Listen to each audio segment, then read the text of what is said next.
देखिए आज फिर आ गया है स्टैटिक केमिस्ट्री।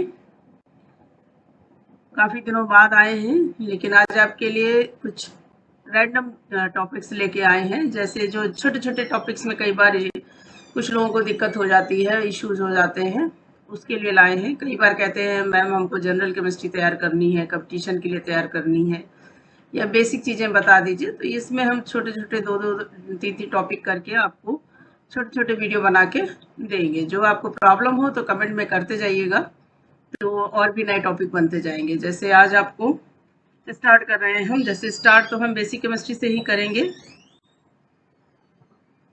आज हम आपको बेसिक केमिस्ट्री बताएंगे जो जनरल केमिस्ट्री में और इनऑर्गेनिक केमिस्ट्री में यूज होता है। फिर अगला वीडियो बनाएंगे तो उसमें बेसिक वो चीजें बताएंगे जो आपके ऑर्गेनिक केमिस्ट्री में स्टार्ट होती हैं। जैसे एटॉमिक स्ट्रक्चर के कई वीडियो बने हुए हैं, आप उनको देख सकते हैं। बाकी हम यहाँ हल्का सा रिवीजन आपका करवा दे रहे हैं कि एटम की बात अगर हम करेंगे तो एटम में क्या स्टार्ट करते हैं हम, एटम में क्या चीजें पहले स्टार्ट होती हैं। इलेक्ट्रॉन, प्रोटॉन, न्यूट्रॉन तो सब जानते ही हैं। इलेक्ट्रॉन का मतलब होता है निगेटिव और प्रोटॉन का मतलब होता है पॉजिटिव। लेकिन हमें खेल जितना भी होता है वो सारा इलेक्ट्रॉन का है, तो हमें इलेक्ट्रॉनिक केमिस्ट्री ही स्पेशली पढ़नी है। तो इसमें जैसे हम देखिए, ये तो बिल्कुल रिवीजन है, हल्का हल्का सा बता रहे हैं। जैसे एटम या इलेक्ट्रॉन में जो चीजें हैं वो बता रहे हैं कि इसमें क्या क्या होता है। जैसे इसमें क्या होता है, एटम में प्लस और माइनस होता है, सबको पता है। ये रहा आपका न्यूक्लियस, जिसमें आपके प्रोटॉन और न्यूट्रॉन होते हैं। इसके बाहर होती हैं सेल्स,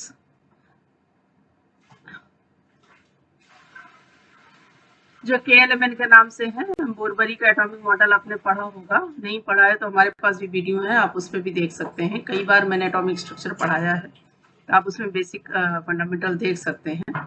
बाकी यहाँ पर हम आपको रिवीजन के पर्पज से थोड़ा सा बता दिया कि बीच में आपके प्रोटॉन रहते हैं और सराउंडिंग में उसके जो सेल्स होती हैं उनमें इलेक्ट्रॉन्स रहते हैं।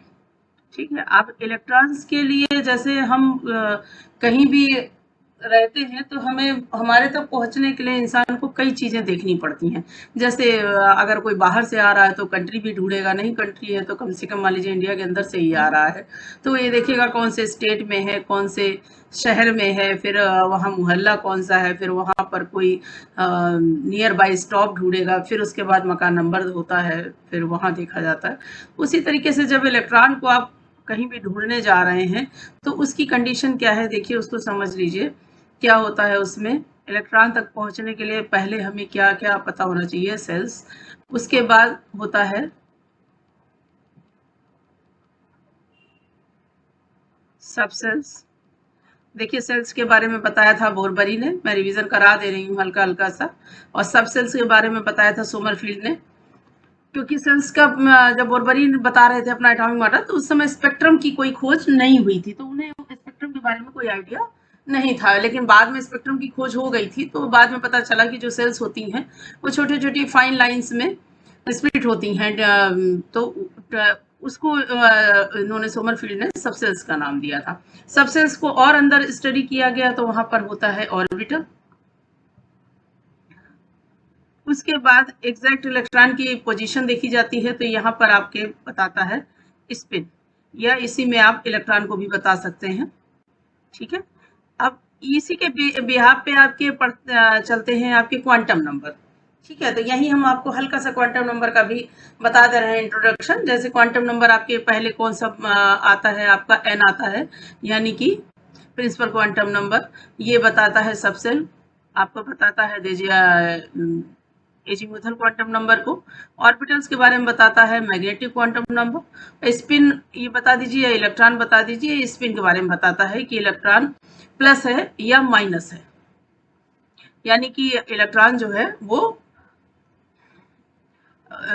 लिबोरोटेटरी है कि डेक्स्ट्रोरोटेटरी है। ये क्वांटम नंबर्स होते हैं। क्योंकि आपको अगर इलेक्ट्रॉन के बारे में पढ़ना है तो इलेक्ट्रॉन का बिल्कुल बेस क्लियर आपको बहुत जरूरी है कि कहाँ से इलेक्ट्रॉन उठ रहा है, कहाँ जा रहा है, उसके आसपास की क्या क्वालिटीज है, क्या सराउंडिंग है, ये सब क्लियर होना बहुत जरूरी होता है। तो इसलिए आपको हम बता रहे थे कि ये आप देखिए इसमें क्या क्या है। अभी हम आपको एटॉमिक एटम के अंदर भी ले चलेंगे।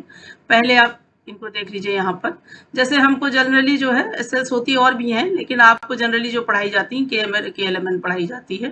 तो अगर हम सेल नंबर की बात करें तो ये पहली सेल है, ये सेकंड सेल है, ये थर्ड सेल है और ये फोर्थ सेल है।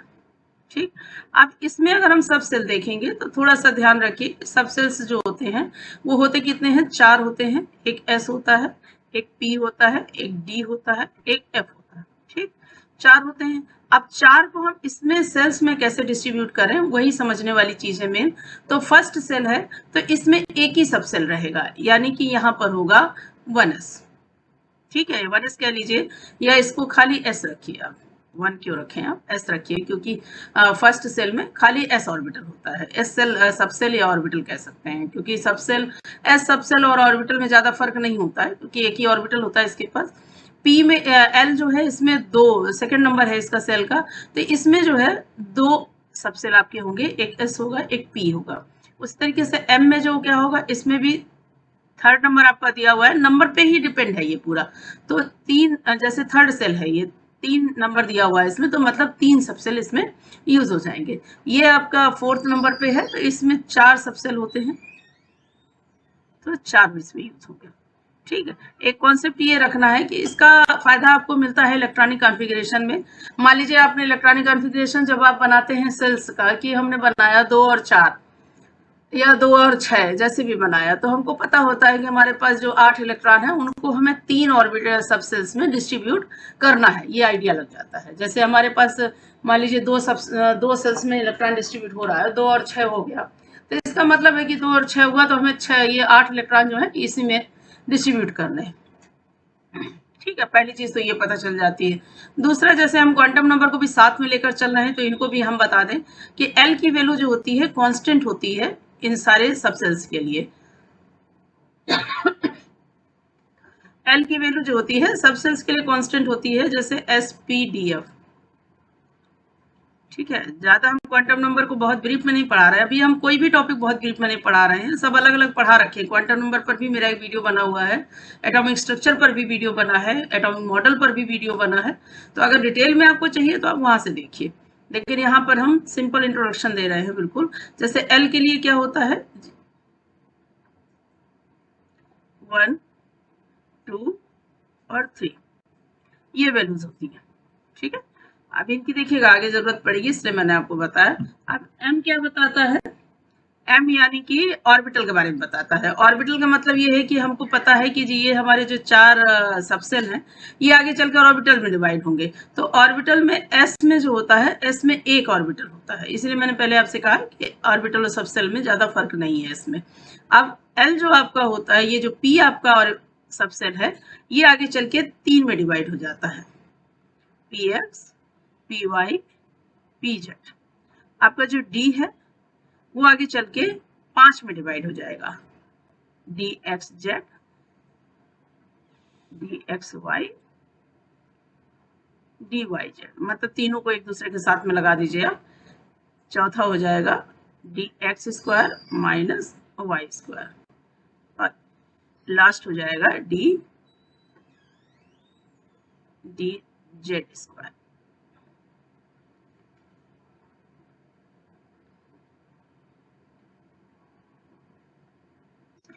अब इसके बाद आता है इलेक्ट्रॉन्स के बारे में पढ़ेंगे। तो इलेक्ट्रॉन्स क्या होते हैं ये भी देख लीजिए, इलेक्ट्रॉन्स किस तरीके से इसमें, क्योंकि हम देखिए बिल्कुल एग्जैक्ट अभी ये देखिए आपको थ्योरी बता रहे हैं, अभी इसी को हम आपको ग्राफिकली बताएंगे, मतलब ड्रॉ करके बताएंगे कि इलेक्ट्रॉन तक आप पहुंचते कैसे हैं। देखिए ये तो सिर्फ एक केमिस्ट्री जो है ये एक पकड़ने वाला सब्जेक्ट है, कि मतलब थोड़ा थोड़ा आप इसको पकड़ते रहिए, कि जब अगर आप एकदम से छोड़ देंगे तब भी दिक्कत है।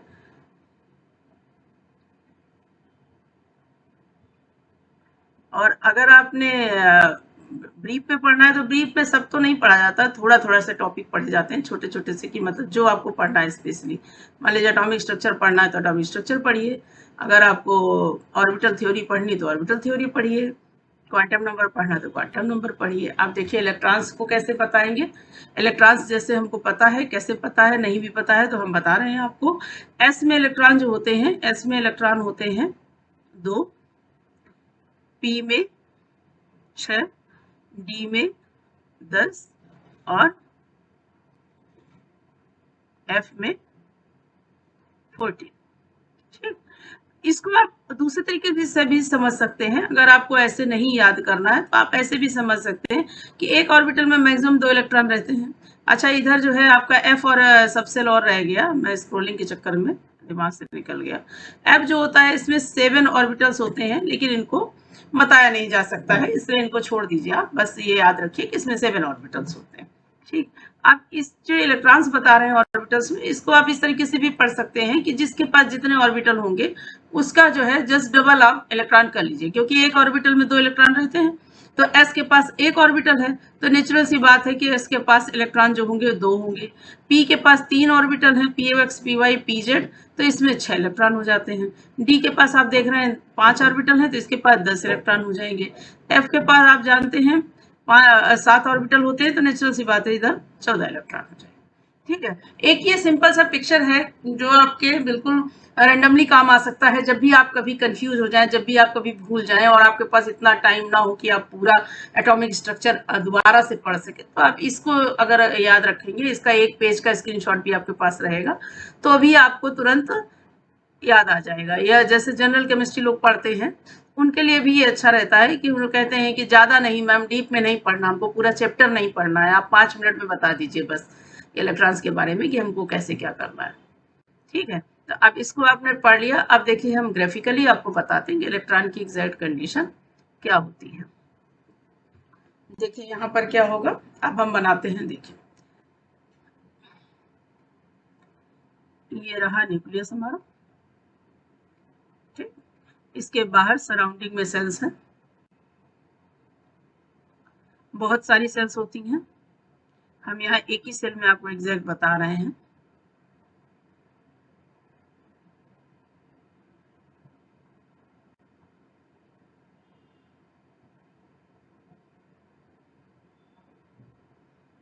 ये इलेक्ट्रॉन को बनाने के लिए हुआ। देखिए इलेक्ट्रॉन का जो है, आप जो है इलेक्ट्रॉन के बारे में आपने ड्यूअल नेचर भी पढ़ा होगा। पार्टिकल कह सकते हैं, इलेक्ट्रॉन कह सकते हैं, जो ये कहता है कि कोई भी मूविंग पार्टिकल या कोई भी मूविंग आर्टिकल इलेक्ट्रॉन जो है वो डुअल नेचर शो करता है, यानी कि वो दोहरी प्रवृत्ति दिखाता है। ये किसने बताया था? डी ब्रॉगली ने बताया था कि कोई भी इलेक्ट्रॉन हो या कोई भी पार्टिकल अगर मूव कर रहा है तो उसमें 2 कैरेक्टर्स आते हैं। कौन कौन से आते हैं? उसमें एक तो आएगा पार्टिकल की तरह एग्जैक्ट, जो अपनी कंडीशन पे वो मूव कर रहा होगा, अपनी एग्जैक्ट पोजीशन पे मूव कर रहा होगा, और दूसरा वो जिसके सराउंडिंग में मूव कर रहा है उसके उस वहां पर वो वेव की तरह बिहेव करता है। चलिए, ये तो डी ब्रॉगली और हाइजेनबर्ग और श्रोडिंगर तीनों जब आप पढ़ते हैं तब उसमें ये डुअल नेचर को बहुत अच्छे से पढ़ा जा सकता है। इस पर भी मेरा एक वीडियो है, आप सर्च करेंगे तो आपको मिल जाएगा, जिसमें डी ब्रॉगली और इनके बारे में बताया गया है। ठीक है, उसको यहाँ डिटेल में नहीं बताएंगे, बस याद दिला दिया कि डुअल नेचर इलेक्ट्रॉन हमको यहाँ दिखाई देगा। ठीक, अब हम देखिए जब इलेक्ट्रॉन के पास हमको पहुंचना है तो देखिए हम कहाँ कहाँ पहुंचेंगे। सबसे पहले जाएंगे सेल, ये सेल है हमारी, ये सेल दिख रही है आप, ये सेल है, इसके अंदर जो है सबसेल्स होंगे, सबसेल्स के अंदर ऑर्बिटल होगा। अब ऑर्बिटल के अंदर, एक ऑर्बिटल में मैंने बताया आपको आपके पास 2 इलेक्ट्रॉन होंगे, तो एक जो है आपका क्लॉकवाइज कर रहा होगा मूवमेंट और दूसरा होगा जो एंटी क्लॉकवाइज। ठीक, अब समझने वाली बात यह है कि यहाँ पर बताया जाता है कि ऑर्बिटल का जो डाइपोल मूवमेंट होता है, मूवमेंट जो होता है ऑर्बिटल कह लीजिए या इलेक्ट्रॉन्स का पेयर का जो डाइपोल मूवमेंट है वो 0 होता है। इसीलिए 0 होता है और इसीलिए इनका अपोजिट डायरेक्शन में मूवमेंट भी होता है। अपोजिट डायरेक्शन में मूवमेंट करने का पूछा जाता है कि ये 2 इलेक्ट्रॉन हैं तो आपस में इसमें 2 क्वेश्चन आते हैं कि कई बार बच्चे पूछते हैं कि ये दोनों इलेक्ट्रॉन एक साथ कैसे रह लेते हैं। भाई दोनों का तो नेगेटिव नेचर होता है, तो कैसे नेगेटिव बिहेवियर आपस में कैसे रहेंगे, रिपल्सन नहीं होगा। दूसरा ये भी लोग पूछते हैं कि 2 इलेक्ट्रॉन जब रहते हैं तो इनका मूवमेंट अलग अलग साइड, अपोजिट साइड क्यों होता है, जबकि ये दोनों ही एक दूसरे का आंसर है। कि जैसे अगर किसी ने पूछा है कि भाई ये इलेक्ट्रॉन जो है अपोजिट डायरेक्शन में मूवमेंट क्यों करते हैं, तो वो इसलिए कि इससे इनका डायपोल मूवमेंट जीरो हो जाता है और ये एक दूसरे को रिपल्स नहीं करते हैं। या इसी क्वेश्चन को इस तरीके से भी पूछा जाता है कि ये दोनों जो है नेगेटिव होते हैं, उसके बावजूद ये साथ में कैसे रह लेते हैं एक ही ऑर्बिटल के अंदर, इनके अंदर रिपल्सन नहीं होता है। तो वहां पर भी वही है कि इनका जो है अपोजिट डायरेक्शन है, तो एक दूसरे के डायपोल मूवमेंट को ये कट कर देते हैं, जिसकी वजह से इनके बीच रिपल्सन नहीं होता है और ये स्टेबल रहते हैं। ठीक है, आपको पता ही है ऑर्बिटल जो है स्टेबल तभी होता है जब वहां पर पेयरिंग होती है। अगर सिंगल इलेक्ट्रॉन होगा तो वो उसका डायपोल मूवमेंट जीरो नहीं होगा और वो स्टेबल नहीं होगा। ठीक है, आप देखिए क्या है इसमें, ये जो अभी हमने आपको बताया था क्वांटम नंबर में, एक प्लस होता है एक माइनस होता है। तो ये जो आपका ये क्लॉकवाइज रोटेशन कर रहा है ये प्लस को दिखाएगा, और जो एंटी क्लॉकवाइज रोटेशन कर रहा है ये माइनस को दिखाएगा। तो जब हम इलेक्ट्रॉन को ढूंढते हुए पहुंचते हैं तो कहाँ पहले जाएंगे, पहले सेल के पास जाएंगे। फिर जैसे सेल हमको पता चल जाएगी कि फर्स्ट सेल है या सेकंड सेल है, तो हम वहीं से डिसाइड कर लेंगे कि अगर फर्स्ट सेल है तब तो कोई दिक्कत नहीं, उसके अंदर एक ही सब सेल होगा। लेकिन अगर सेकंड सेल है तो उसके अंदर दो सब सेल होंगे, अभी हमने पढ़ा है ऊपर। तो जब दो सब सेल होंगे तो हमें फिर सब सेल भी ढूंढना पड़ेगा कि कौन सा सब सेल होगा। तो फिर हम बोहर के अकॉर्डिंग या बाउ के अकॉर्डिंग इलेक्ट्रॉनिक कॉन्फ़िगरेशन बनाएंगे और अपना इलेक्ट्रॉन ढूंढेंगे कि है कहाँ पर। फिर थर्ड नंबर पे जाएंगे, उसका ऑर्बिटल ढूंढेंगे। ऑर्बिटल के अंदर फिर हमको जाना है, अंदर अंदर उसकी स्पिन देखनी है कि वो प्लस बिहेव दे रहा है, यानी कि वो अपर दिखा रहा है या लोअर दिखा रहा है। जो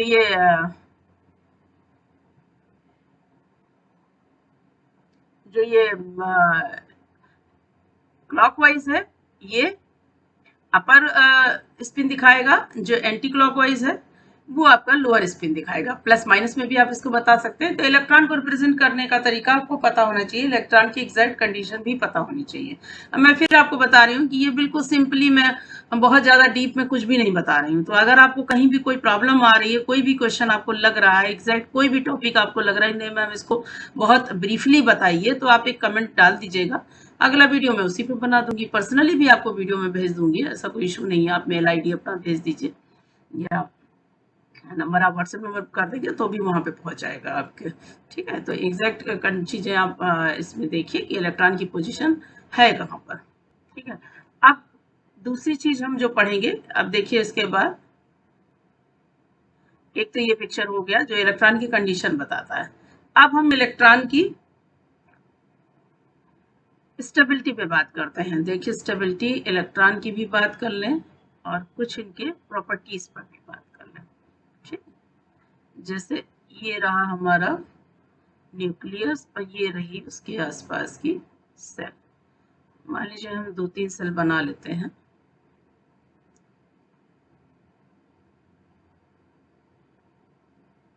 और बना लें,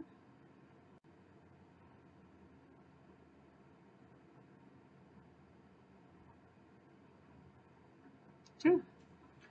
अब इसमें है इलेक्ट्रॉन्स, ठीक है, कहीं भी है, कहीं भी बना लीजिए, 2-4 बना लीजिए इलेक्ट्रॉन जो होगा।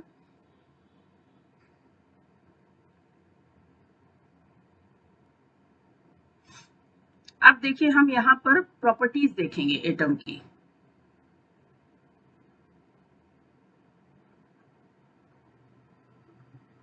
प्रॉपर्टीज देखेंगे, थोड़ा सा इसको डिस्कस करना जरूरी होता है, क्योंकि केमिस्ट्री का मेन प्रॉब्लम यही है कि जब आप इसको बेस से पकड़ेंगे तो आपको कहीं कोई प्रॉब्लम नहीं आनी है, और जैसे ही आप जल्दबाजी में काम करेंगे, ओवर पढ़ेंगे, तो फिर आपको दिक्कत आती ही है। तो पहले आप, अगर आपको किसी टॉपिक में दिक्कत आ रही तो पहले उसके बेस में बिल्कुल जाके उसको बिल्कुल डेप्थ तक आप उसको पकड़ लीजिए, फिर आपको जिंदगी में कभी प्रॉब्लम नहीं होगी। कभी आप भूल भी जाते हैं तो आप सिंपल रिवीजन कर लेंगे तब भी आपको तैयार हो जाएगा, क्योंकि आपने डेप्थ में उसमें पढ़ा हुआ है। आप होता क्या है, यहाँ पर है प्रोटॉन और न्यूट्रॉन यानी कि पॉजिटिव कैरेक्टर, ये इलेक्ट्रॉन है यानी कि ये निगेटिव कैरेक्टर। इन दोनों के बीच हैवी अट्रैक्शन होगा, लेकिन इनके दोनों के बीच हैवी रिपल्सन होगा। ठीक, देखिए हमने बताया कि एक ऑर्बिटल के अंदर जो इलेक्ट्रॉन, देखिए छोटे छोटे क्वेश्चन इसी में बनते हैं। लोग यही बोलेंगे कि अगर इलेक्ट्रॉन इलेक्ट्रॉन के बीच में रिपल्सन होता है तो एक ऑर्बिटल के अंदर दोनों कैसे रह सकते हैं, तो वो मैंने अभी आपको बताया ऊपर की दोनों एक दूसरे को कट कर देते हैं, इसलिए उनके बीच रिपल्सन नहीं होता, उनका डाइपोल मोमेंट कट हो जाता है क्योंकि अपोजिट डायरेक्शन में होते हैं। लेकिन जो सेल्स के अंदर इलेक्ट्रॉन होते हैं वो आपस में एक दूसरे को रिपल्स करेंगे, तो यहां से इनके ऊपर लगता है, जैसे इस इलेक्ट्रॉन को हम टारगेट करें तो इसके ऊपर लग रहा है अट्रैक्शन फोर्स, लेकिन यहां जो है ये इलेक्ट्रॉन आपस में जो है एक दूसरे को कर रहे हैं रिपल्स, तो यहां अट्रैक्शन फोर्स है, ये अट्रैक्शन है,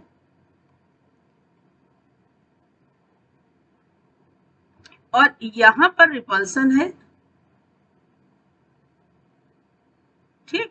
और रिपल्सन इतना ज्यादा हो जाता है कि इन सब के बीच लगेगा, ये देखिए रिपल्सन, तो इसी में एक वर्ड आता है स्क्रीनिंग इफेक्ट, या कह सकते हैं शील्डिंग इफेक्ट भी कह सकते हैं आप इसको, शील्डिंग इफेक्ट कह सकते हैं या स्क्रीनिंग इफेक्ट कह सकते हैं, ठीक है।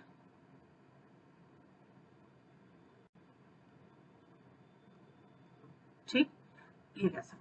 आप एग्जैक्ट देखिए कि क्या कंडीशन है, मैं बताना क्या चाह रही हूँ आपको, बताना मैं ये चाह रही हूँ कि जो आपका स्टार्टिंग का इलेक्ट्रॉन होगा न्यूक्लियस से बिल्कुल बगल में जो होगा उस पर स्क्रीनिंग इफेक्ट सबसे कम होगा, अट्रैक्शन फोर्स उतना ज्यादा होगा, यानी कि वो सबसे ज्यादा स्टेबल होगा। उसके बाद आपके आएंगे सेकंड नंबर पे, ठीक। उसके बाद आएंगे आप थर्ड नंबर पे। अभी मैं सेल की बात कर रही हूँ, अभी सब सेल की नहीं। देखिए क्वेश्चन पर क्वेश्चन आता है कि अगर हम यहाँ पर, ये रहा हमारा न्यूक्लियस प्लस, अब इसके बाद अगर हम सेल्स की बात करें तो सेल तो हमारे जा रहे हैं, ये आपको दिखाई दे रहा है, जैसे इसमें हो गया के, ये हुआ एल,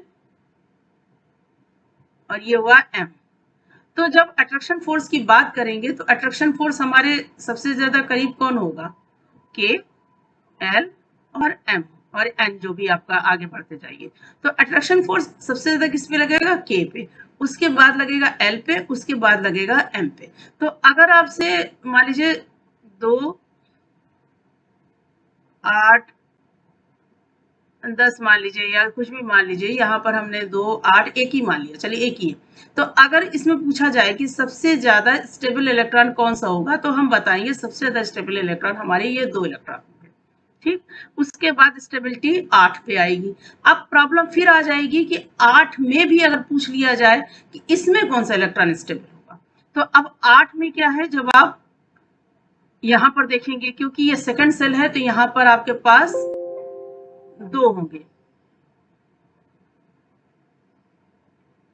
देखिए यहाँ पर जब आप आएंगे तो यहाँ पर आपके पास 2 ऑर्बिटल मिल जाएंगे, तो जब 2 ऑर्बिटल मिल जाएंगे तो यहाँ पर आपको देखना पड़ेगा कि हमारा s ऑर्बिटल वाला इलेक्ट्रॉन स्टेबल है कि p वाला स्टेबल है। अब px में फिर आ जाएंगे आप यहाँ पर कि p में भी आपके पास 3 है, px, py, pz, तो अब इसमें कौन सा स्टेबल है, आप समझ रहे हैं ना।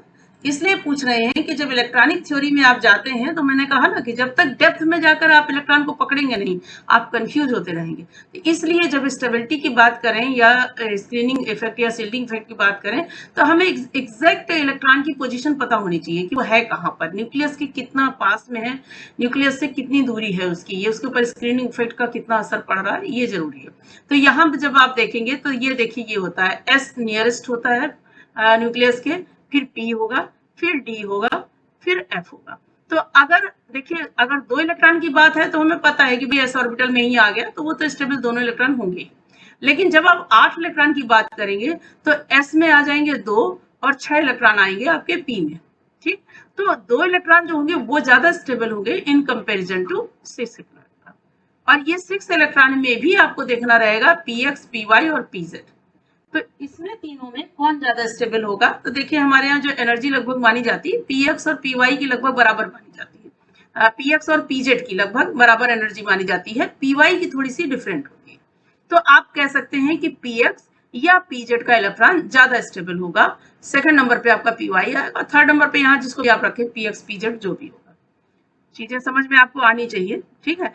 आप ये आपको स्टेबिलिटी किस बिहाफ पे बता रहे हैं, आप न्यूक्लियस के बिहाफ पर। सेम कंडीशन आप जब देखेंगे स्क्रीनिंग इफेक्ट, ठीक है, या शील्डिंग इफेक्ट, तो शील्डिंग इफेक्ट का भी आपको यही देखना है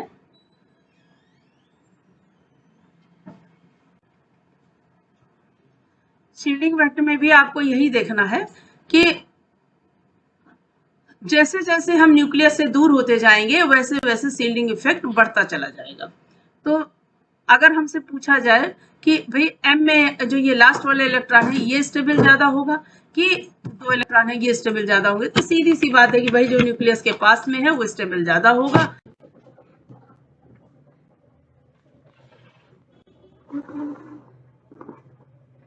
अब देखिए जो बेसिक प्रॉपर्टी आपने पढ़ी कि शील्डिंग इफेक्ट और न्यूक्लियस का अट्रैक्शन फोर्स, ये जो चीजें हैं इनको अभी आप इम्प्लीमेंटेशन इनका पढ़ेंगे तो हो जाएगा। जैसे आप पढ़े सबसे पहले एग्जांपल हमने ले लिया जैसे आयनाइजेशन पोटेंशियल का। आयनाइजेशन पोटेंशियल में बच्चे बहुत कंप्लेन करते हैं, मैं क्लास में भी पढ़ाती हूँ तो वहां पर कई बार बच्चों को कंफ्यूजन होता है कि किसका आयनाइजेशन पोटेंशियल हम किस तरीके से बताएं।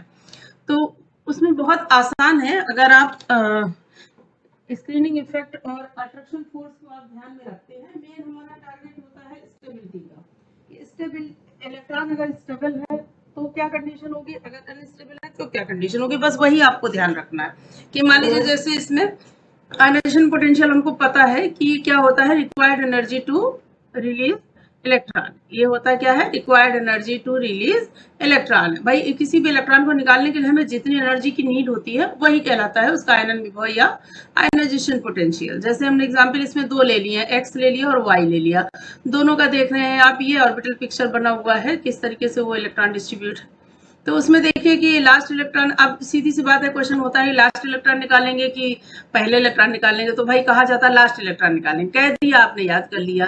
लेकिन क्यों लास्ट इलेक्ट्रॉन निकालेंगे, क्योंकि उस पर स्क्रीनिंग इफेक्ट सबसे ज्यादा होगा और न्यूक्लियस का अट्रैक्शन फोर्स सबसे कम होगा, तो उसको निकालना आसान होगा।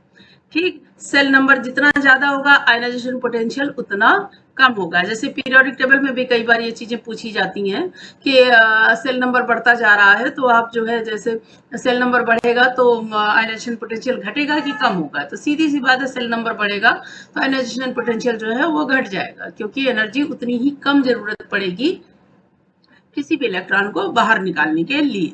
ठीक, तो जैसे अब x और y है, सीधा दिख रहा है कि भाई x का आयनाइजेशन पोटेंशियल जो है ज्यादा होगा और y का आयनाइजेशन पोटेंशियल कम होगा, क्योंकि इसमें 3 सेल्स हैं, इसमें 2 सेल है। ठीक है, 2 सेल हैं तो आप देख रहे हैं कि न्यूक्लियस का जो लास्ट इलेक्ट्रॉन पर अट्रैक्शन फोर्स है वो थोड़ा सा कम होगा इन कंपेरिजन टू x, क्योंकि x का जो लास्ट इलेक्ट्रॉन है उसमें उसको 2 सेल क्रॉस करके तब आगे जाना पड़ेगा और 2 सेल के बीच के जो इलेक्ट्रॉन होंगे वो उसको पूरी तरह से रिपल्स करेंगे, यानी कि वहां पर स्क्रीनिंग इफेक्ट होगा, अट्रैक्शन फोर्स थोड़ा कम हो जाएगा। ठीक है, अब उसी तरीके से एक क्वेश्चन और आता है कि हाफ फिल्ड और full filled orbitals are more stable. तो भाई कहा जाता है आधे भरे और पूरे भरे हुए ऑर्बिटल जो हैं ज्यादा स्टेबल होते हैं। अब किसी ने कहा, आप लोगों ने याद कर लिया, आपसे पहले किसी ने याद किया, आपके बाद किसी ने याद किया, बस याद करते हो गया काम कि भाई एग्जाम दे लिया याद हो गया। लेकिन जहां कहीं क्रॉस क्वेश्चन हो गया वहीं कंफ्यूज हो गए। कंफ्यूज इसलिए हो गए कि आपने सिर्फ याद किया है, आपने उस चीज को समझा नहीं है। ठीक, तो आप इसको हम समझा देते हैं। समझने के लिए आपके पास जैसे 4 कंडीशन होती है ऑर्बिटल की, 4 कंडीशन होती है। एक हाफ फील्ड होता है, एक फुल फील्ड होता है, एक होता है जिसमें एक एम्प्टी ऑर्बिटल मिलेगा, एक ये होगा जिसमें डिस्टरबेंस है, यानी कि डिफरेंट कंडीशन है ऑर्बिटल्स की। एक हाफ फील्ड है, यानी कि 2 की जगह 1 इलेक्ट्रॉन है, एक में पूरे भरे हुए हैं 2 ऑर्बिटल। ठीक, अब यहाँ पर ये तो देखिए 4 कंडीशन होती हैं। दूसरा एक एग्जाम्पल सबसे ज्यादा जो आपके आसपास घूमता रहता है वो ऑक्सीजन और नाइट्रोजन के आईपी यानी कि आयनाइजेशन पोटेंशियल को कंपेयर किया जाता है। तो इसमें देखा जाता है कि पहला आयनाइजेशन पोटेंशियल जो है वो नाइट्रोजन का ज्यादा होगा इन कंपैरिजन टू ऑक्सीजन। क्यों, क्योंकि नाइट्रोजन का लास्ट इलेक्ट्रॉन की कंडीशन आप देखिए ये हाफ फील्ड है और ऑक्सीजन की लास्ट इलेक्ट्रॉन की कंडीशन देखिए ये ना तो हाफ फील्ड है ना फुल फील्ड है। सेम कंडीशन जब इलेक्ट्रॉन हम एक एक निकाल देंगे दोनों से तो कंडीशन ये हो जाएगी कि नाइट्रोजन का जो है हाफ फील्ड नहीं रहेगा और ऑक्सीजन हाफ फील्ड हो जाएगा। तो सेकंड आईपी जो माना जाता है वो माना जाता है कि ऑक्सीजन का ज्यादा होगा नाइट्रोजन का।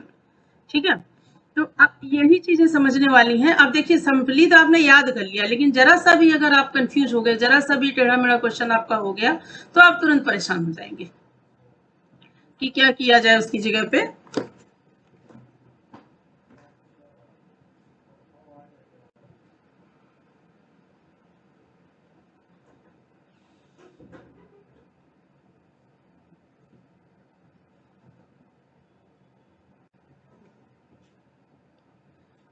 ठीक है, तो वहां पर ये देखना जरूरी हो जाता है। अब ये कंडीशन अगर आपने समझी हुई है तो आपको कोई दिक्कत नहीं होगी। नाइट्रोजन इसके आईपी किसी का भी हो, नाइट्रोजन ऑक्सीजन ज्यादा फेमस है, ये ज्यादा पूछा जाता है, बाकी किसी का भी आ जाए, कहीं भी आ जाए।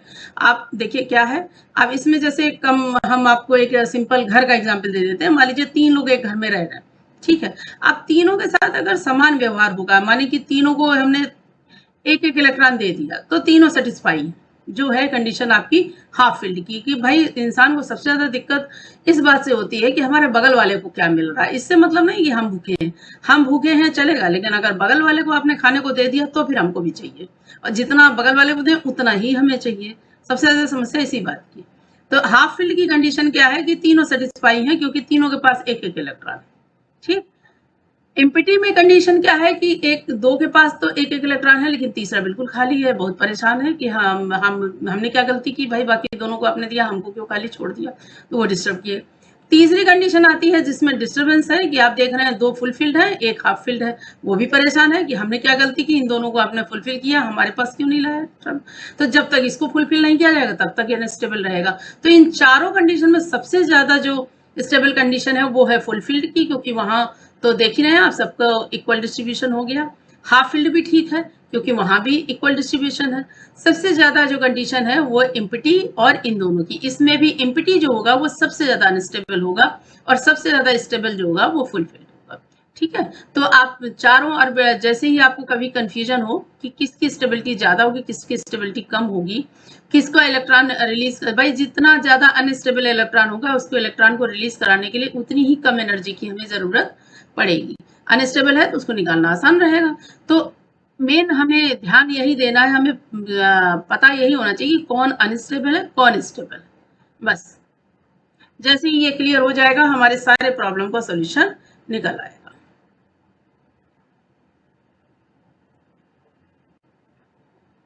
ठीक, एक तो ये चीज। अब देखिए इसी से रिलेटेड एक टॉपिक और है आपका इलेक्ट्रोनेगेटिविटी। इलेक्ट्रोनेगेटिविटी में भी एक क्वेश्चन आता है कि जैसे आपसे देखिए, आपसे मेटल और नॉन मेटल की बात करेंगे तो आप आराम से बता देंगे कि भाई इलेक्ट्रोनेगेटिविटी जो है वो नॉन मेटल की थोड़ी सी ज्यादा होती है, क्योंकि इलेक्ट्रॉन को अट्रैक्ट करना है, इलेक्ट्रॉन को एक्सेप्ट करना है। तो एक्सेप्ट करने की जो टेंडेंसी है वो नॉन मेटल्स में ज्यादा होती है, जो मेटल्स होते हैं उन्हें इलेक्ट्रॉन डोनेट करने की टेंडेंसी ज्यादा होती है। लेकिन यहाँ पर हमने दो लिए हैं एलिमेंट, दोनों ही नॉन मेटल है, नाइट्रोजन और ऑक्सीजन। अब हमें यहाँ पूछा जाए कि इलेक्ट्रोनेगेटिविटी किसकी ज्यादा होगी, तो नेचुरल से बात है, हम बताएंगे ऑक्सीजन की ज्यादा होगी। क्यों? क्योंकि हमने याद किया है ऑक्सीजन जो होता है हाईली इलेक्ट्रोनेगेटिव होता है, लेकिन याद किया है विदाउट बेसिक कॉन्सेप्ट, कोई कॉन्सेप्ट नहीं है हमारे पास, बस याद किया है तो हमें पता है।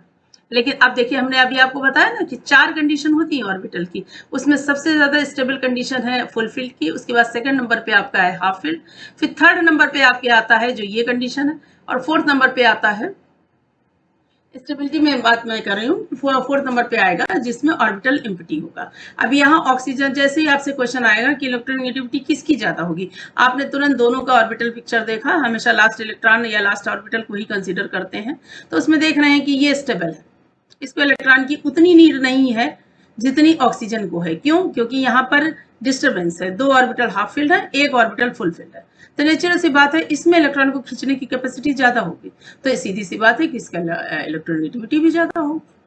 ठीक, देखिए अगर आपको बेसिक चीजें क्लियर होंगी तो उतना ही आसान होता है प्रॉब्लम्स को सॉल्व करना।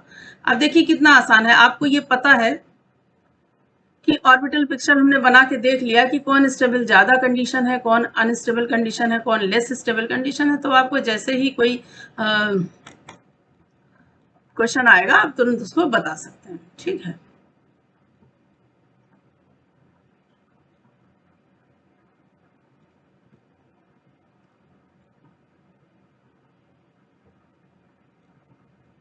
अब अगला एक और होता है जैसे n+l रूल। अब ये भी, यहाँ भी वही स्टेबिलिटी वाली बात है। n+l रूल आपने खूब पढ़ा होगा, n+l रूल, क्योंकि कहीं भी इलेक्ट्रॉन को स्टेबल करने की कंडीशन आती है तो उसमें n+l रूल की बहुत भूमिका है, बहुत पार्ट होता है इसका। n+l जैसे मैंने अभी आपको इंट्रोडक्शन दिया था, फिर मैं आपको बता रही हूँ। देखिए मैं अभी सिर्फ जनरल चीजें बता रही हूँ, उसमें बहुत सी चीजें आपको हो सकता क्लियर ना हो, जैसे आपको ये ना पता हो n क्या है l क्या है, तो मैंने अभी आपको ऊपर बताया कि क्वांटम नंबर्स होते हैं। अब क्वांटम नंबर आपको बहुत अच्छे से नहीं पता है, मेरा वीडियो आप देख लीजिए, कहीं से भी पढ़ लीजिए, क्वांटम नंबर्स आपको अच्छे से आने चाहिए, तभी आपको n+l रूल समझ में आएगा। ठीक है, अभी तो मैंने आपको इतना बता दिया कि n जो होता है वो प्रिंसिपल क्वांटम नंबर यानी कि सेल को रिप्रेजेंट करता है, l जो होता है वो सब सेल को रिप्रेजेंट करता है। तो जैसे एक रूल होता है कि भाई आप बाउ रूल जैसे होता है, आप बाउ रूल भी आपको आना चाहिए, आप नहीं आता है तो आप वीडियोस में देखिए, वहां पर मेरे वीडियो में भी आपको हर टॉपिक पे मैंने डिटेल में वीडियो बनाया हुआ है। क्वांटम नंबर पे एक पूरा सिंगल वीडियो है only for quantum number. Electronic configuration आपके जिसमें नील्स बोर और आबाउ का इलेक्ट्रॉनिक कॉन्फ़िगरेशन बताया गया है, सिंगल वीडियो है 1 घंटे का, आप उसमें बहुत आराम से डिटेल में पढ़ सकते हैं पूरा।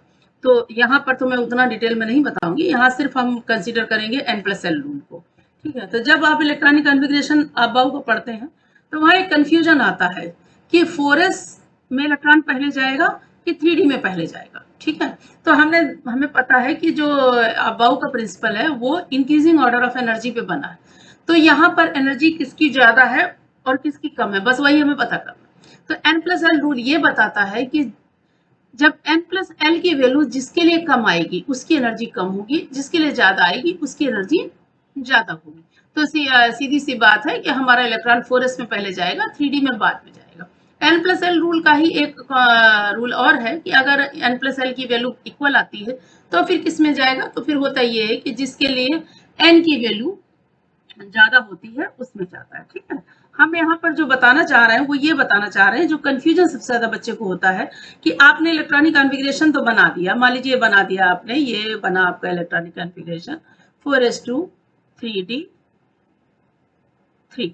ठीक, अब जब मान लीजिए इलेक्ट्रॉन डालते वक्त तो हमें पता है कि भाई n+ रूल पढ़ा है तो हम पहले 4s में डाल देंगे और बाद में हम 3d में डालेंगे। ठीक, लेकिन जब इलेक्ट्रॉन रिलीज करना है, अब आयन फॉर्मेशन जैसे किया आपने, इलेक्ट्रॉन निकालना है, तो आप 4s से इलेक्ट्रॉन निकालें कि 3d से निकालें, तो इलेक्ट्रॉन रिलीजिंग जो है पहले किससे होनी चाहिए, 4s से होनी चाहिए या 3d से होनी चाहिए।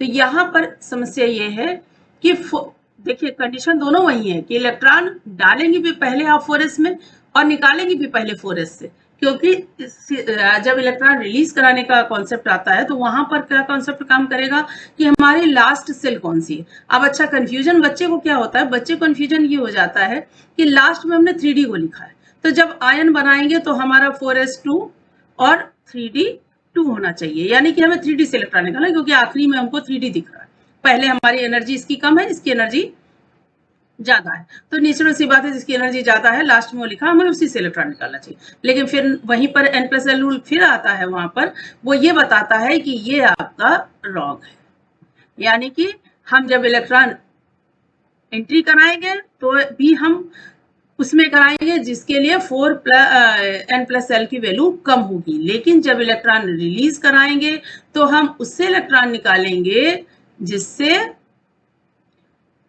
जिसके लिए सेल नंबर ज्यादा होगा। आप ये बताइए, आप सेल नंबर का कॉन्सेप्ट कहाँ हमने बताया है, स्क्रीनिंग इफेक्ट में बताया है कि भाई जो लास्ट सेल होगी उसकी स्टेबिलिटी उतनी ही कम होगी, तो जिसके लिए n की वैल्यू ज्यादा होगी यानी कि जिसका सेल नंबर ज्यादा होगा इलेक्ट्रॉन हम उसी से रिलीज करेंगे। यानी कि अगर ये कंडीशन हमारे पास आ रही है 4s2 3d3, तो पहला इलेक्ट्रॉन हमारा कहाँ से निकलेगा, 4s से, दूसरा भी 4s से निकलेगा। जब 4s पूरा खाली हो जाएगा तब हम 3d से इलेक्ट्रॉन निकालना स्टार्ट करेंगे। ठीक, जिसके लिए n की वैल्यू ज्यादा होगी उसी से हम निकालते हैं। ठीक, अब देखिए क्या होता है कि ये तो हमने सिंपली चीजें बताई। अब एक इसी के वीडियो में आपका एक कॉम्प्लीमेंट्री आप पढ़ लीजिए थोड़ा सा, कि किसी भी एलिमेंट को हम कैसे रिकॉग्नाइज करेंगे कि मेटल है, नॉन मेटल है, कैसे रिकॉग्नाइज करेंगे। तो इसके लिए भी एक आपको कॉन्सेप्ट बता दें, आपको सिंपल सा एक डाल दे रहे हैं, एक हल्का सा बता दे रहे हैं, जिससे अगर आपको इसको डिटेल में पढ़ना हो तो आप मुझे कमेंट करिएगा, मैं इसी पर आपको बता दूंगी पूरा। अब मान लीजिए हमको नहीं पता है, जैसे आपको क्लोरीन पता है, आपको सोडियम पता है, कैल्शियम पता है, पोटेशियम पता है, ऑक्सीजन पता है, ठीक, लेकिन मान लीजिए हमारे पास एलिमेंट की जानकारी नहीं है कि ये कौन सा एलिमेंट है। ठीक है, हमारे पास कोई भी आ गया है इलेक्ट्रॉनिक कॉन्फ़िगरेशन हमारे पास कोई भी आ जा रहा है, मान लीजिए हमारे पास इलेक्ट्रॉनिक कॉन्फ़िगरेशन आ गया 8, ठीक, या एटॉमिक नंबर आप कह सकते हैं, इलेक्ट्रॉनिक कॉन्फ़िगरेशन ना कहिए, एटॉमिक नंबर कह दीजिए। ठीक है, या एक और हम बना दें, यहाँ पर ये आ गया हमारे पास 12, ठीक। या एक और हम बना लेते हैं 26, ठीक। मान लीजिए आपको पता है कि भाई ये ऑक्सीजन है, ये मैग्नीशियम है, ये आयरन है, लेकिन मान लीजिए आपको ना पता होता तब हम कैसे बताएंगे कि ये मेटल होगा कि ये नॉन मेटल होगा। और केवल मेटल और नॉन मेटल नहीं पता चलता है, जैसे एक वो होते हैं ना ज्योतिषी या पुरोहित होते हैं, कुंडली बनाने जाते हैं तो अंक ज्योतिष होती है, वो अंक बता दिया जाता है, उसी अंक पे वो इंसान की 100% तो नहीं लेकिन 90% प्रॉपर्टीज बता देते हैं। वैसे ही हम भी यहाँ पर बता सकते हैं, किसी भी एलिमेंट का एटॉमिक नंबर अगर हमको पता है तो हम उस एलिमेंट की पूरी प्रॉपर्टीज बता सकते हैं। जैसे ही हमको ये पता चलेगा कि ये मेटल है कि नॉन मेटल है, वैसे हम बता देंगे, क्योंकि हमको पता है मेटल है तो इलेक्ट्रोनेगेटिव होगा, उसमें इलेक्ट्रोवैलेंसी होगी और वो मैग्नेटिक फील्ड में भी बिहेव करेगा और वो जो है इलेक्ट्रोनेगेटिव कम होगा, उसकी बदमात्मकता कम होगी। ये सारी चीजें जैसे ही हमको पता चल जाएगी कि मेटल है नॉन मेटल, हम एटलीस्ट 10 प्रॉपर्टीज तो एलिमेंट की लिख ही सकते हैं आराम से, ठीक है। अब मेन चीज हमारी वही है कि हम कैसे एटॉमिक नंबर से पता करें कि ये मेटल होगा कि नॉन मेटल होगा। जैसे 8 है, ठीक है, आप देखिए जरा इसका क्या होगा, 1s2 2s2 2p4, इसका बनाएंगे 1s2 2s2 2p6 3s2, ठीक। उसके बाद इसका बना लेंगे 1s2 और इसका करते करते चले जाएंगे हम, इसका लास्ट में बता रहे हैं, पूरा नहीं बता रहे आपको। ये पूरा जो आपका लास्ट में जाएगा, ये लास्ट में जाएगा आपका 4s2 3d6, ठीक। आप देखिए क्या है, ये जो बताता है लास्ट वाला, ये बताता है लास्ट सेल जो होती है वो बताती है उसमें जितने इलेक्ट्रॉन होते हैं, उसमें बताते हैं ग्रुप को, ठीक। लास्ट सेल जो होती है, ये सेल नंबर है 2 है जैसे इसमें लास्ट सेल, ये बताता है पीरियड, ठीक। ये जो इलेक्ट्रॉन जिस लास्ट ऑर्बिटल में जाता है वो बताता है ब्लॉक, ठीक। अब ग्रुप के बारे में थोड़ा सा और आपको पढ़ना पड़ेगा, क्योंकि हाँ अष्टक थ्योरी भी चलती है, ऑक्टेट थ्योरी भी चल जाती है, अष्टक सिद्धांत भी चल जाता है, तो ग्रुप में थोड़ा सा देखना पड़ता है। लेकिन ग्रुप है या बैलेंसी है उसके लिए थोड़ा सा कंसीडर करना पड़ता है, उसको हम फिर कभी डिटेल में बताएंगे। यहाँ हम बात मेटल और नॉन मेटल की कर रहे हैं, तो उसको खाली समझना है हमको कि, तो जैसे हमें पता चला ये पी ब्लॉक है, तो पी ब्लॉक को हमको पता है ये होता है नॉन मेटल, ठीक। ये है एस ब्लॉक, ये होते हैं सॉफ्ट मैटर। देखिए कितना आसान है, अगर आपको सिर्फ एटॉमिक नंबर पता हो तो आप उस एलिमेंट की कम से कम 10 इंपॉर्टेंट प्रॉपर्टी आप लिख सकते हैं, क्योंकि तुरंत आप ब्लॉक पता करेंगे, ब्लॉक पता हो जाएगा, वैसे ही आप बता देंगे कि ये मेटल होगा कि नॉन मेटल होगा। अब मेटल में भी 2 हैं, जैसे ये डी ब्लॉक है, तो डी ब्लॉक में हार्ड मेटल है। अब देखिए हमने क्या बताया आपको, सॉफ्ट मेटल और हार्ड मेटल। नॉन मेटल की प्रॉपर्टी सबको पता है, इलेक्ट्रोनेगेटिविटी इनकी ज्यादा होगी, आयनाइजेशन पोटेंशियल इनका कम होगा, ठीक। और क्या होगा, इनको इलेक्ट्रो ये कोवैलेंसी शो करेंगे या कोऑर्डिनेट बैलेंसी शो करेंगे। ये नॉन मेटल है, नॉन मेटल की जितनी भी प्रॉपर्टी है मैक्सिमम आप बता देंगे इसमें। अब मेटल और ये हार्ड मेटल और सॉफ्ट मेटल, इसमें ध्यान देना है। हार्ड मेटल यानी कि जितना भी डी ब्लॉक एलिमेंट यानी कि ट्रांजिशन एलिमेंट्स, हार्ड मेटल जो होते हैं वो सब ट्रांजिशन एलिमेंट्स होते हैं, कलर देते हैं, वेरिएबल बैलेंसी शो करते हैं। बाकी जो मेटल वाली सिंपल प्रॉपर्टीज हैं वो तो होती हैं। एस ब्लॉक जो है वो सॉफ्ट मेटल होता है, ठीक है। ये एक इंट्रोडक्शन है किसी भी पीरियोडिक टेबल में। जब आप एंट्री करते हैं तो पीरियोडिक टेबल जो है बहुत बड़ी दुनिया है, पूरे विश्व के बारे में आप जानकारी एक साथ नहीं इकट्ठी कर सकते हैं, तो वहां पर कुछ शॉर्टकट आपको काम आते हैं। और शॉर्टकट भी केमिस्ट्री में समस्या ये है कि आप सिंपल शॉर्टकट लेके नहीं चल सकते हैं। शॉर्टकट जब तक आपको बेस तक क्लियर नहीं है तब तक वो शॉर्टकट आपके वफादार नहीं होंगे, कहाँ धोखा दे जाए कुछ पता नहीं। तो इसलिए उन शॉर्टकट्स की बेसिक जानकारी भी होना जरूरी है। तो अभी हमने आपको देखिए इस वीडियो में सिंपल बिल्कुल इंट्रोडक्शन चीजें बताई हैं। फिर भी आपको कहीं किसी में आपको कोई प्रॉब्लम हो, कोई कंफ्यूजन हो, कहीं भी आपको बेसिक डेप्थ में पढ़ना हो तो आप कमेंट में डालिए, आपको मेल आईडी दे देंगे, तो मेल पे आपको पर्सनल वीडियो बन जाएगा, नहीं तो मैं यूट्यूब पर ही बनाकर नया वीडियो आपको भेज दूंगी, ठीक। ओके।